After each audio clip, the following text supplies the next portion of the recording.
Okay, तो अगला topic है बैचलर्स एडल्ट इंटेलिजेंस स्केल। ठीक है, 4th एडिशन वाला। Is a prominent tool for assessing adult intelligence, है ना।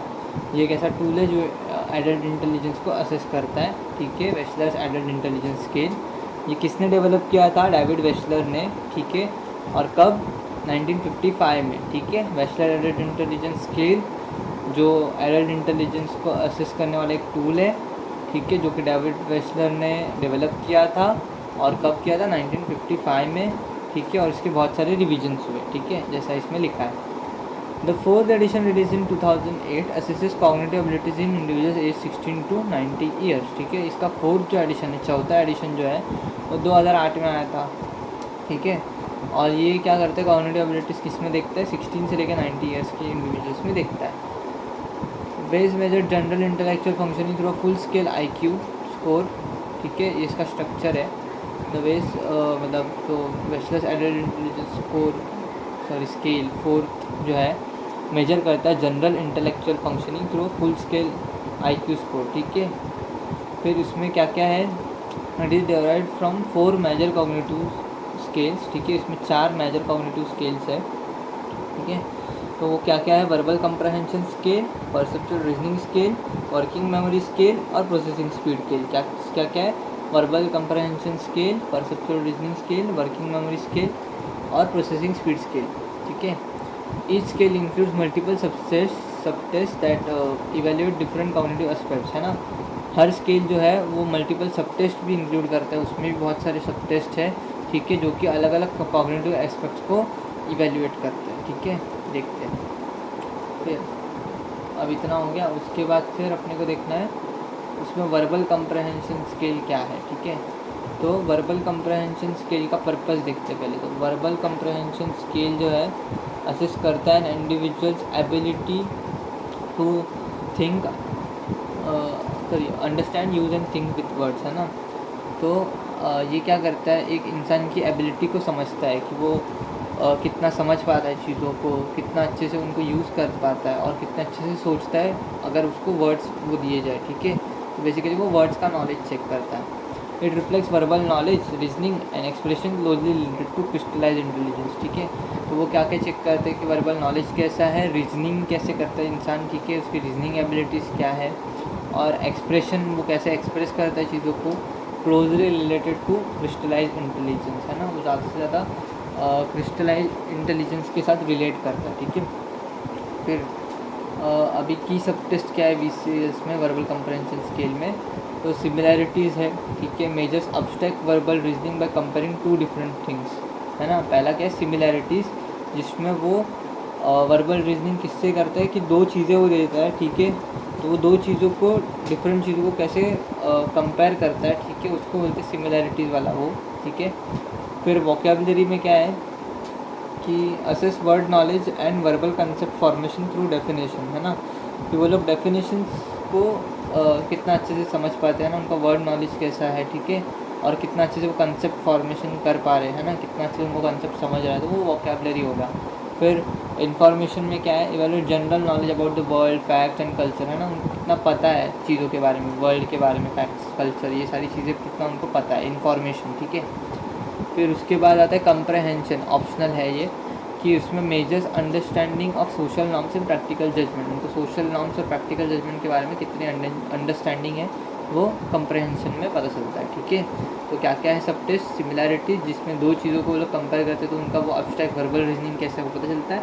वोकेबलरी में उनको वर्ड नॉलेज कितना अच्छा है, उनका वर्बल कंसेप्ट फॉर्मेशन कैसा करते हैं वो डेफिनेशन को यूज़ करके, वो देखा जाता है। इन्फॉर्मेशन में वो लोग जनरल नॉलेज जो है वर्ल्ड और फैक्ट्स और कल्चर के बारे में वो कितना पता है वो देखते हैं। कंप्रहेंशन में वो देखते हैं कि सोशल नॉर्म्स और प्रैक्टिकल जजमेंट को कितना समझ पाते लोग वो। ठीक है, ये हो गया इसका सब टेस्ट। ठीक है, वर्बल कंप्रहेंशन स्केल का। फिर आता है इंपॉर्टेंस क्या है उसका। तो स्ट्रॉन्ग परफॉर्मेंस इंडिकेट गुड को verbal reasoning, educational background and communication skills, है ना। अगर परफॉर्मेंस अच्छा रहा तो इसका मतलब उनका वर्बल रीजनिंग अच्छा है, उनका एजुकेशनल बैकग्राउंड अच्छा है, कम्युनिकेशन स्किल्स अच्छा है इंडिविजुअल का, तो ये सारी चीज़ें हो जाती है। फिर वीक परफॉर्मेंस क्या है उसका? उल्टा, मतलब उसको लैंग्वेज डिफ़िकल्टीज़ है या फिर लिमिटेड एजुकेशनल एक्सपोजर उसका रहा है। ठीक है, उसके बाद आता है परसेप्चुअल रीजनिंग स्केल, जिसमें purpose of the perceptual reasoning scale में the PRS measures non verbal and visual spatial reasoning abilities, है ना।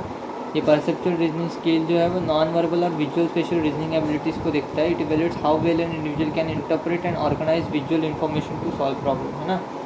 कि वो जैसे अपन ने पहले वर्बल में देखा था, वर्ड नॉलेज वगैरह नहीं, उसमें अभी विजुअल स्पेशल आ गया, है ना, कि वो देख के चीज़ों को कितना अच्छे समझ पाता है, या फिर जो वर्बल नहीं है, जो चीज़ें मतलब देखने वाली चीज़ें, ठीक है, उनको कितना अच्छे से वो समझ पाता है, ठीक है। It evaluates how well an individual can interpret and organise visual information to solve problem, है ना। कैसे विजुअल इन्फॉर्मेशन को यूज़ करके वो उनको इंटरप्रेट या ऑर्गेनाइज करके कैसे प्रॉब्लम्स को सॉल्व कर पाता है, ठीक है। इसमें क्या क्या आएगा सब टेस्ट में, एक तो ब्लॉक डिज़ाइन है, requires arranging coloured blocks to match a given pattern within a time limit, है ना। उनको ब्लॉक डिज़ाइन करने को बताते हैं, कलर पैटर्न्स देते हैं ना, रिक्वायर्स अरेंजिंग कलर्ड ब्लॉक्स, ठीक है। तो वो जो है गिवन पैटर्न के अंदर मैच करने का उसको, ठीक है, टाइम लिमिट के अंदर, ठीक है। मतलब भाई ब्लॉक डिज़ाइन कैसे करना है, भाई एक पैटर्न दिखाएंगे तो वैसा का वैसा उसको अरेंज करके दिखाना टाइम लिमिट के अंदर, ठीक है। फिर मैट्रिक्स रीजनिंग क्या है, measures abstract non verbal problem solving skills using visual patterns, है ना। तो इसमें भी उनको नॉन वर्बल प्रॉब्लम सॉल्विंग दिखाते हैं, ठीक है, जो अब्स्ट्रैक्ट होता है, ठीक है। तो उनको विजुअल पैटर्न से वो सॉल्व करना रहता है। फिर आता है visual puzzles, assist special reasoning bye identifying विच पीसेस फिट टुगेदर, है ना। तो फिर उनको आइडेंटिफाई करना होता है कि वो पजल्स होते हैं ना, जिक्सॉ पजल वगैरह, जहाँ पे कौन सा उसमें किधर क्या फिट होगा, वो सारी चीज़ें स्पेशल रीजनिंग में आ जाता है। उनका एबिलिटी चेक करता है स्पेशल रीजनिंग का, कि वो पता कर पाते हैं कि नहीं कि कौन सा पीस किधर फिट टुगेदर होता है ना, किधर फिट होता है। तो विजुअल पजल्स हो गया। फिर आता है picture completion, test the ability to identify missing element in the picture. अगर पिक्चर्स में से उनका कोई मिसिंग एलिमेंट हटा देंगे तो वो पहचान पाता है कि नहीं, वो देखने के लिए वो पिक्चर कंप्लीशन है। फिर figure weights measures quantitative and analogical reasoning using balance scale, है ना। कि वो कुछ उसका मेजर करने के लिए उनको बैलेंस स्केल्स देते हैं, ठीक है, जिसमें उनको क्वांटिटेटिव और एनालॉजिकल रीजनिंग करना होता है ना, गिन के, और फिर वो रीजनिंग कर पाते हैं कि नहीं एग्जाम्पल्स वगैरह से। तो वो सारी चीज़ें उनको दिखाई जाती है, ठीक है। Block design, matrix reasoning, visual puzzles, picture competition और फिगर वेट्स, ठीक है। इतना हो गया की सब टेस्ट ऑफ PRS। फिर importance of PRS performance, high score indicate strong problem solving ability, special awareness and logical thinking, है ना। हाई स्कोर मतलब क्या है कि उनका प्रॉब्लम सॉल्विंग अच्छा है, एबिलिटीज़ उनका अच्छा है प्रॉब्लम सॉल्विंग का। फिर स्पेशल अवेयरनेस उनका अच्छा है, लॉजिकल थिंकिंग उनका अच्छा है ना। और लो स्कोर्स मतलब क्या कि उनको डिफ़िकल्टीज होती है विथ विजुअल प्रोसेसिंग, है ना। उनको प्रॉब्लम होती है कि वो देख के चीज़ को सॉल्व नहीं कर पाते, और उनको अंडर प्रेशर प्रॉब्लम सॉल्विंग नहीं जमता। अगर प्रेशर रहेगा तो प्रॉब्लम सॉल्विंग नहीं कर पाते, ठीक है। फिर वर्किंग मेमोरी स्केल अभी देखते हैं अपन। तो working memory assesses an individuals ability to hold, manipulate and use information for short periods, है ना।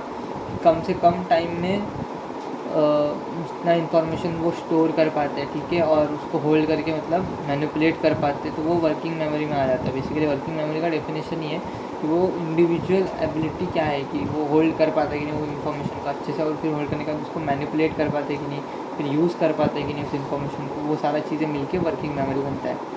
फिर it reflects attention, concentration and mental control, है ना।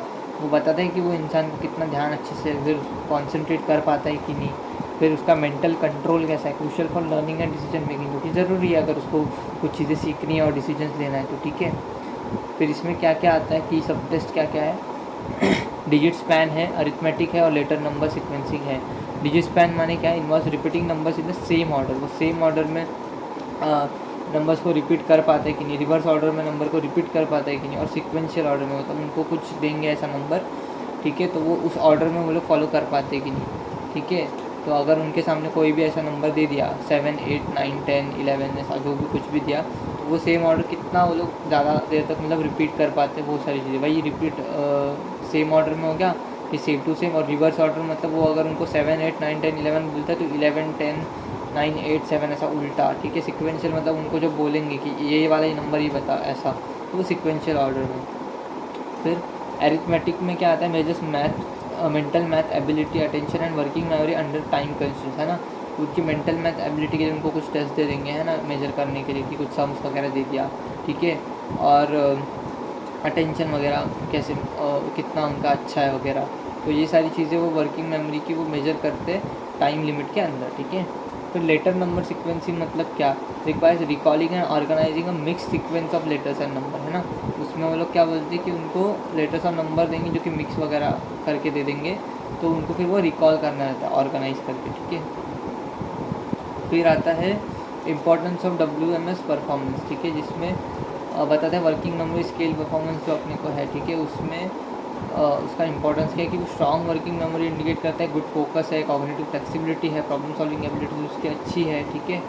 वीक परफॉर्मेंस बताते हैं कि सजेस्ट अटेंशन डिफिकल्टीज और कॉग्निटिव ओवरलोड, है ना, उनको अटेंशन नहीं अच्छे से हो रहा है, अटेंशन स्पैन में प्रॉब्लम है या फिर कॉग्निटिव ओवरलोड है, ठीक है, मतलब कि उनको बहुत ज़्यादा चीज़ें नहीं हैंडल होती, ठीक है। फिर आता है प्रोसेसिंग स्पीड स्केल, ठीक है। तो प्रोसेसिंग स्पीड स्केल के लिए अपने को पर्पज़ उसका देखते हैं अपन।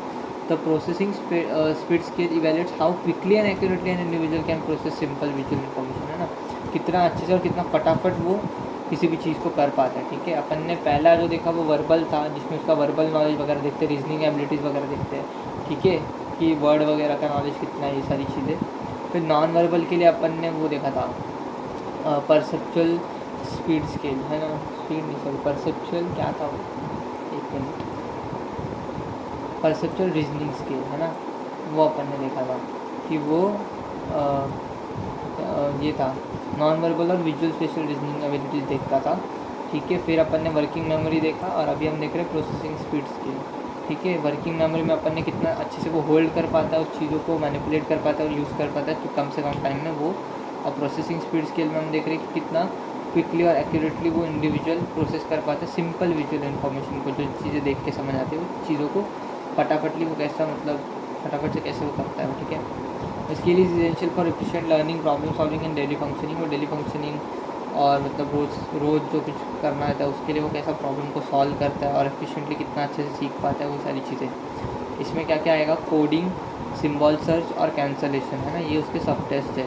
कोडिंग माने क्या, requires matching symbols to corresponding numbers within a time limit, कि कुछ सिम्बॉल्स देंगे उनको करस्पॉन्डिंग नंबर्स के साथ उनको मैच करना है टाइम लिमिट के अंदर। सिम्बॉल सर्च माने क्या, involving identifying weather a target symbol appears among a set of symbol, है ना, उनको टारगेट सिंबल दिखा देंगे तो फिर वो उस पर्टिकुलर सिंबल को वो लोग जैसे अपीयर होगा तो उनको बताना है कि हाँ मतलब ये आया था ऐसा करके, ये टारगेट सिंबल है, तो फटाक से उनको चूज़ करना, आइडेंटिफाई करना है कि ये था या नहीं था, ठीक है। फिर cancellation requires marking target shapes within a field of distractors, है ना, कि उनको टारगेट शिप्स को पता करना है, मार्क करना है, ठीक है, जिसमें बहुत सारे अलग अलग डिस्ट्रैक्टर रहेंगे, अलग अलग चीज़ें रहेंगे, तो उनको वो कैंसिल करके ये जो टारगेट शिप है उसके ऊपर फोकस करना है। इसका हाई स्कोर इंडिकेट करता है कि उनका मेंटल प्रोसेसिंग काफ़ी क्विक है, अटेंशन टू डिटेल है, एकदम ऑब्जर्वेशन अच्छा है उनका, डिटेल एकदम पकड़ते हैं अटेंशन। एंड फिर एफिशिएंसी इन रूटीन टास्क, कि वो डेली टास्क अच्छे से कर सकते हैं। लो स्कोर उसमें रिफ्लेक्ट कॉग्निटिव स्लोइंग, है ना, उनका कॉग्निटिव मतलब एबिलिटी इतना अच्छा नहीं है, फैटिक उनको ज़्यादा है ना, और अटेंशन डिफिकल्ट तुरंत को प्रॉब्लम हो जाता है उनको, है ना, ज़्यादा अच्छे से नहीं कर पाता। और अटेंशन डिफिकल्टीज मतलब कि हाँ ध्यान उनका नहीं लग पाता वो चीज़ों पर, ठीक है। फिर उसके बाद कंक्लूजन में क्या है, तब WIS4 provides a comprehensive assessment of adult intelligence by examining both verbal and non-verbal cognitive abilities, दोनों तरीके के वो एबिलिटीज़ को चेक करता है, ठीक है, और एडल्ट इंटेलिजेंस को कंप्रेसिवली अपने को असेस करके देता है, ठीक है। तो उसमें फुल स्केल IQ होता है, मतलब पूरी तरीके से IQ को एनालाइज करते हैं, असेस करते हैं, ठीक है, जिसमें इंटेलेक्चुअल फंक्शनिंग का पूरा पता चलता है। और 4 major skills offer insights into specific strengths and weakness, है ना, ये 4 मेजर स्किल्स जो है वो अपने को पूरा स्ट्रेंथ्स और वीकनेसेस बताता है, ठीक है।